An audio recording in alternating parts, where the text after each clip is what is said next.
Guys, how's it going? Hi, Kelly. Hello. We just recorded a Christmas Academy module for members of the Academy.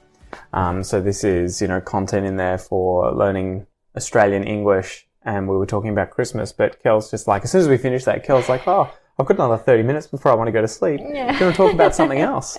So here we are. What do you want to chat about, Kel? It's just because we don't have time to do this anymore. Mm-hmm. I remember we had, we would record videos quite often together. Well, back by popular demand, Kel. People want to hear about you. They just don't have time anymore. Yeah. So, 30 minutes before I go to bed, we can... I'll have to look up when the last episode was. I have no idea. I don't even remember. Maybe when Joey was born. Mm-hmm. I remember talking about her birth. But well, maybe that's what we talk about. 9 months old. What's 9 months ago, sorry. What's the update? How's stuff with the kids? Maybe that can be the theme of this episode, where we talk about, I don't know, what it's like having 2 kids, raising them, bilingualism, how that's going, dealing with the terrible twos with Noah. Having a full-on high needs baby. Yeah, so I guess if the last one was the birth of Joanna and you were talking about the difficulties. Adventure that it was. Yeah, I know, because she was underweight, undersized. So do you want to give an update on her health and everything? So briefly, she at 28 weeks, we found out she was a small baby. And she wasn't growing She wasn't growing anymore. much. And because of that, we had to keep close, like just watch the pregnancy from there on until the end. So almost very every closely. single week you were getting scans. I was in hospital every week, twice a week for monitoring. Just to make sure she was, her heartbeat was okay. She was getting enough oxygen and everything. So that was quite stressful. And then she was born, which was an adventure itself. You couldn't be there. You got sick. I had gastro from daycare that Noah had an outbreak. I think there was an outbreak all around this area. Yeah. And I ended up puking and pooping my guts out. Because you had been sick for much earlier in the day, from I don't know, mid-morning or something. Yeah. But I wasn't expecting to give birth. No. Anytime soon. I mean, well, at least that day. On that, It was probably within the next week or 2 that you were going to have Joanna. So my waters broke on Sunday. And I remember I just went to the bath. I felt something that felt like a kick. The baby had kicked, but it was quite, I wouldn't say painful, but a bit uncomfortable. Well, because it would have been a rupture of the... I even did. I was like, whoa, she's going crazy. We were both in bed and you were just shivering and feeling sick. It was good fun. And I was like, all right, just went to a bathroom to brush my teeth, and I was like, oh no, I remember that. My waters broke because with Noah, my waters broke as well early in the morning. Anyway, so I went to the hospital with my grandmother. No, with your mother-in-law. Sorry, yes, with Noah's grandmother. My grandmother's in Brazil. Yeah, Noah's grandmother. Too much. With my mother-in-law. We went to the hospital. Anyway, I was like, Mum, you've got to go with Kel because I can't make it. She needs to be with someone. I would love you to, see your daughter being born, and I really wanted you to be there. It was really special having your mom there because it was this. It was our little thing. It was something that she will remember forever. Well, that's what I thought. I thought, as much as I would have loved to have been there, it was obviously impossible. Even if I felt up to going, the hospital wouldn't have allowed me in. Yeah. But I was glad that my mum had the ability to go. It was really nice that she was there, and she was amazing. She was, poor thing. At some point, I was just holding her from her, what do you call this? Shirt? No, this part here on the neck, like this. I don't know. Anyway, I was just holding her close, really, really intensely, poor thing. And but she was amazing. She was great support. Anyway, so Joe is born, and it's been hard. I'm not gonna lie. So you give the update, yeah. So she was born. Everything was fine. She was pretty quiet for the first few weeks, maybe the first month. Yeah, she wouldn't breastfeed. No, It was a combination of her being so small that she didn't have the strength to suck and to be like, to keep going with on the breast. And me being so tired that I just found that I can just give her formula. And I'm not ashamed of saying that because... Well, you still pumped breast milk and gave her the breast milk, but you had to use a bottle. Exclusively. And then it got me to a point where I'm like, this is a full-time job. It's like I just can't keep doing this. It's impossible. Yeah. But it's not hard just because we have 2 kids, which is like, if you have 2 kids, it's really, really hard. But because she's a very needy, clingy sort of baby, her personality is like she wants to be on us, especially on me, the whole day, nonstop. And you had a taste of it today, trying to change. Kel snuck off for half an hour to go to the shops. I needed to breathe. And I was trying to change Noah's nappy. He'd done a poo. And she was just on top of me. Yeah, wouldn't let me go. And I'm like, I just need to do this. Can you just play with the toys, Joanna? And she wanted to crawl up on top of me. And I'm like, just let me finish wiping Noah's bum. It's been really challenging for me. She doesn't... All the things I was afraid when Noah was tiny, that, oh my God, I can't let this happen. Those things happen with Joey. And you haven't had a full night's sleep since she's been born. No, right. I have broken sleep. You're probably 4 hours at a time max. Yes, and some nights are better than others. When I get 4 hours in a row, I'm like, great, I feel better. Well, like the other night, she woke up at 2, didn't she? And you were like, oh my God. Yeah, but she wake up like it's inevitable. It's normally 11 o'clock. She goes down at about 6 and she gets up at about 11. Because I come out here watching TV shows because you're sleeping, and then I hear her crying and you get up and I just hear the door open and close. And it's so hard. I want to do more, but at the same time, Kel's sort of in a rhythm and just is used to doing what she's doing. And so it is hard. But the thing is, you can help me. I help in other ways. In so many other ways that, and when I can't handle it anymore, you take over. It happened a few times that she's loud. You had hearing loss for a little while because Joanna's scream, her crying scream, was so loud. Yeah. And when you were trying to hold her to calm her down, she would obviously be close to your ears. You had hearing loss. And I still sometimes, although I got used to it, sometimes I feel dizzy. Like I was telling you the other day that I put her down in her cot. She just screamed at me, and I felt it was like in the middle of the night. I just felt so dizzy. I had to sit down. Yeah. Anyway, so and then dealing with Noah's tantrums hasn't been fun. Yeah, so Noah's hit his terrible twos, we call it in English. The terrible twos is where they get to the age of about probably 18 months to 2, and they start throwing tantrums, spitting the dummy, like losing their shit. Yeah, over nothing. And that's the frustrating thing with Noah. A lot of the time, he'll be fine 1 second and then the next. He's trying to play with something, doesn't go the way he wants, and so he just throws it down and screams, and you're just like, whoa. Just take it easy. That's the main trigger. When he wants, let's say, a car to do something specific, and the car, obviously, the toy doesn't work this way, or he can't manage to do it by himself, he gets really frustrated. And we try and be calm and, guide him and be like, it's okay, let's try again. But he just screams the house down. It's just hard. I know, and it's so hard. Brutal. I didn't appreciate that until we had kids, because it's not... You can deal with one of those at a time.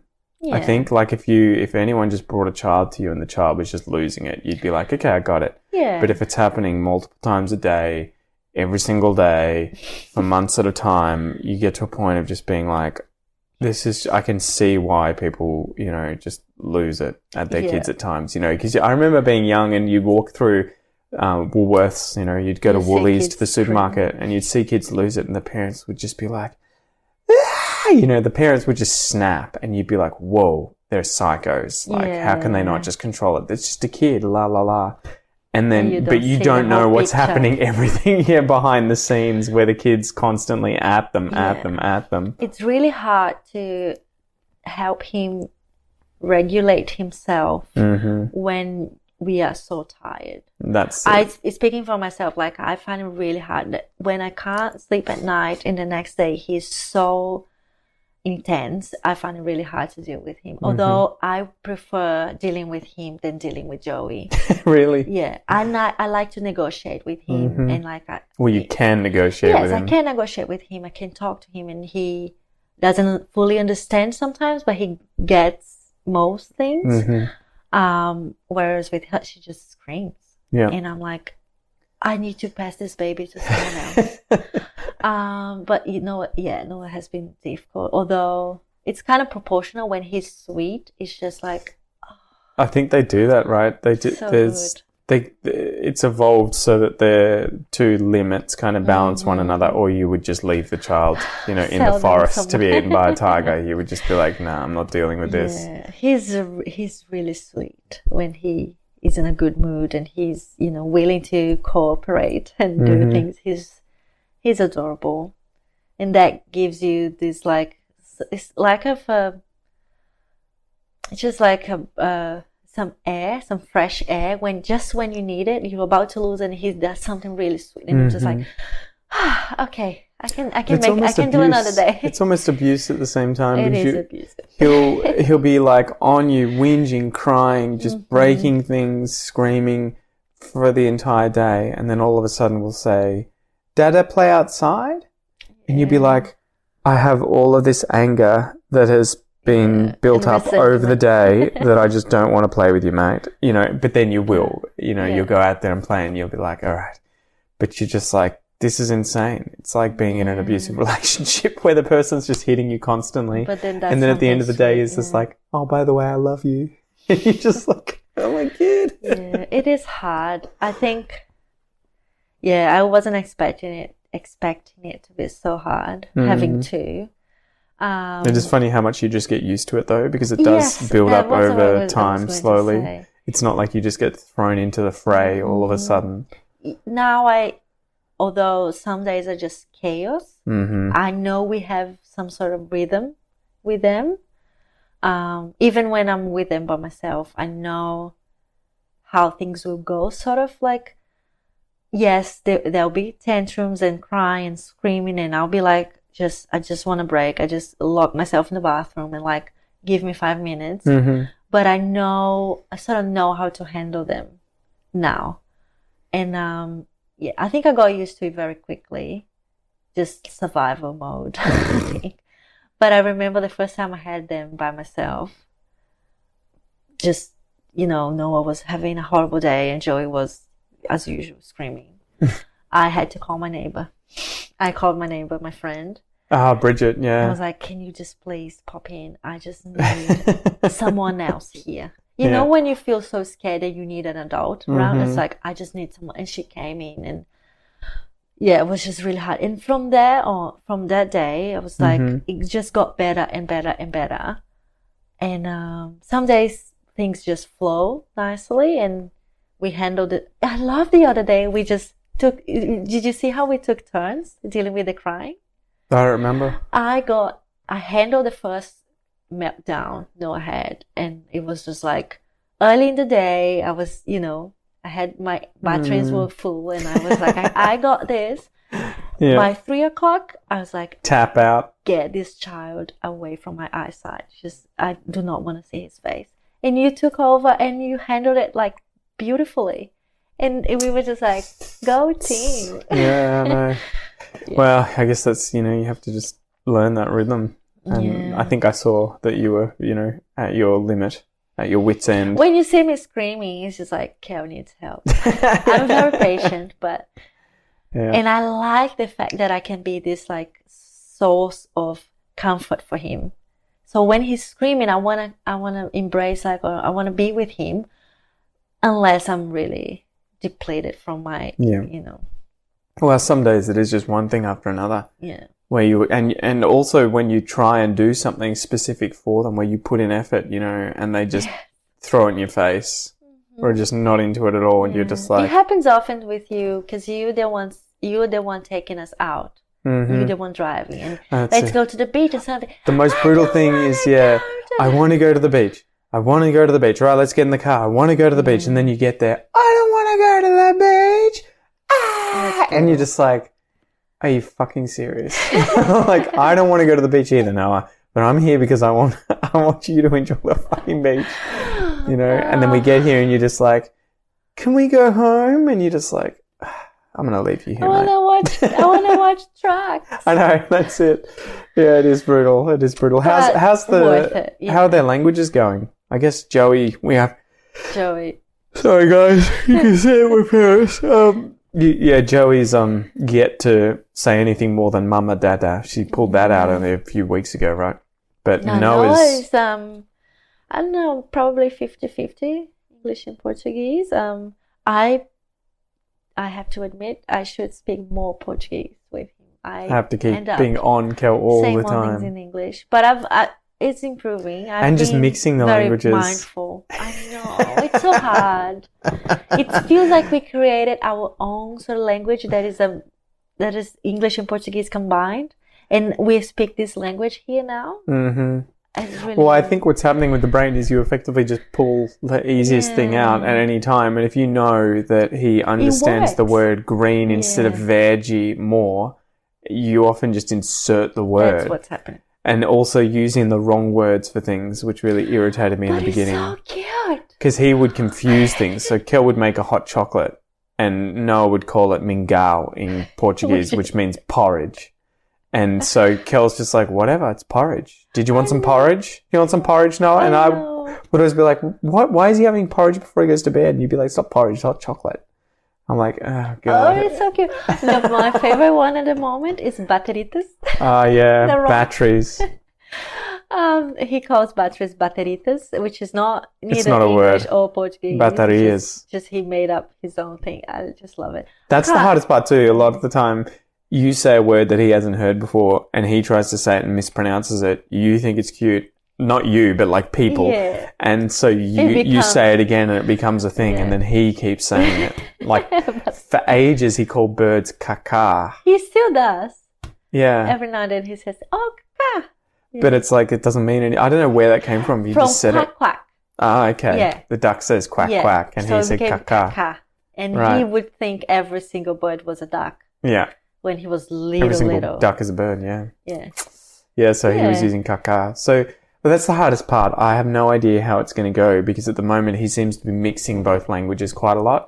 Sometimes he'll say entire sentences in Portuguese, sometimes in English. Most of the time it'll be a mix. And I feel like because of daycare, he's there 3 days a week and because everyone else that he interacts with here speaks English, his stronger language is English that he uses as sort of a default. Mm-hmm. But that's true. If he hears us speaking in Portuguese, he often interacts in Portuguese with English inserted in. Yeah.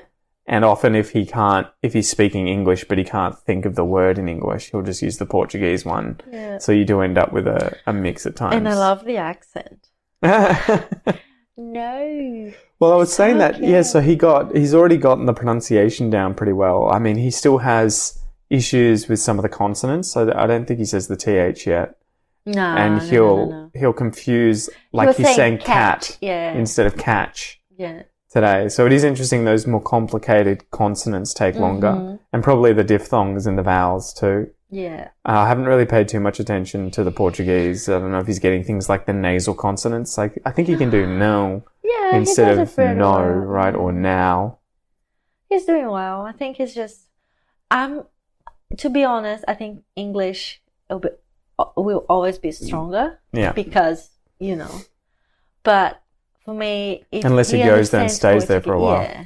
If he understands Portuguese and you keep, and I have to remind myself to speak more Portuguese with him, and you keep Portuguese alive in the house, that's better than most people. Oh, for sure. Yeah. For sure. I mean, I've met a lot of people who just tapped out. Yeah. Even though they were migrants and they just used English and they're like, screw it, I can't be bothered. Neighbours. Yeah, the neighbours. Although they're, I think, Australian-born Serbians. Ah, okay. So they learnt Serbian from their parents. Okay. But then I think they've just decided they're not going to teach their kids. They're like, but I don't know. It would be nice to have a secret language that we can talk about the kids in front of them. Yeah, that's why I told you learn French. I know. Hurry up. Yeah. I can get my French back up to speed and we can have a secret language. Although they'd probably learn it pretty quickly. Yeah, this point. Yeah. The other thing was that Noah had learnt stress. So I made a little video today that I put up on Instagram where Noah wanted me to come outside and he yelled at me, "You're going outside." And I was like, holy crap, he's 2.5 years old and he already is starting to understand the use of stress in English. English is a stress time language. I think Portuguese is too. Okay. Right, where you have dicionário. Dicionário, yeah. Right. You'll emphasize certain parts, certain syllables within words. Okay. But then you would probably also say, you know, esse é meu dicionário. This is my dictionary. Yeah. And so you can emphasize words as well. And so he did that with "you're going outside." And then afterwards he was like, "You're going outside. And I was like, wow, he's already picking up how to use stress to change the meaning of sentences. So he said, "You're going outside," as in you, not mum, not Joey, not anyone else. You are. You're going outside. Yeah, but then as opposed to inside or somewhere else, he said, "You're going outside. Yeah, and I was like, funny. Holy crap, he can already, he'll have no idea consciously, but he's already getting it. And then I tried making this video with him, it was cute. and he wouldn't shut the fuck up. Afterwards, he kept saying it, chasing me around everywhere. You're going outside. You're going outside. You're going. I'm like, all right, Noah, that's enough. Shashega, that's enough. Jesus, like, shut up. Cute. I know. Yeah, it is so funny how much they are just constantly wanting to repeat what you say. And today he said, "I love you" for the first time, and I was just like, I almost cried. How was it? Like, what happened? Oh, well, he was watching TV and I just said, you know, I was there playing video games, chilling out at the end of the day before he goes to sleep. And I just said, you know, "Te amo, Noah, te amo," which is Portuguese for "I love you." And he turned around and was just like, "Te amo." And then kept watching. And I'm like, it was one of those things where he probably didn't know what he was saying. He probably just repeated what he's heard us say to him all the time. It means a lot that when you're like, ooh. Yeah, when your kid first says, "I love you." I had one of those moments the other day. It wasn't with "I love you." It was, I was leaving his room. I put him to sleep. Put him in his cot. I was about to leave the room. Said, "Night, honey." And he was like, "Night, mamãe." Like, he never replies. He was always like, whatever. He was like, yeah, sucking his thumb. It was like, "Night, mamãe." I was like, oh, that's so sweet. I love that. Little things that give you something to hold on to. Not strangle him over. Yeah, that's the icing on the sometimes terrible cake. Hard. Anyway, we can probably finish up the episode there and let you sleep so that you're ready to face another day tomorrow. She's already making noises. I know. We've got the monitor hiding behind the camera here so that Kel can hear. She's terrible. If she goes... I didn't know I would have a baby. That is so difficult. Well, didn't you have the sleep consultant just tap out? I had several sleep consultants, and one of the last one I contacted, she was like, "This kind of baby is really hard to deal with. I can get your money and tell you that she'll be different in 2 weeks, but it's not going to happen. I would rather not get your money and be honest with you. It might take 6 months. It might take, it might take a full year. It's just not. At least she was honest about it. Some of the other ones were just like, "Yeah, I'll take you $300 and then just do this. Here's some notes. Just do these things." And you're like, that's it? Yeah. Some days I'm like seriously, some days I'm like, what have I done? It's so difficult and so hard. But all the days I'm like, I would just embrace it. That's Joey, Joey's unique. Don't fight it. Yeah. There are the good, other sides of like, Noah would not sleep unless he was in his room, his house and things. He was very used to having his own thing.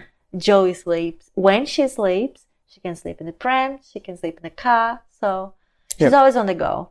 Anyway, so we just got pros and cons. Yeah. I better go to bed. There you guys. Hopefully you've enjoyed this, and send us a message and let us know if you guys are going through the same struggles.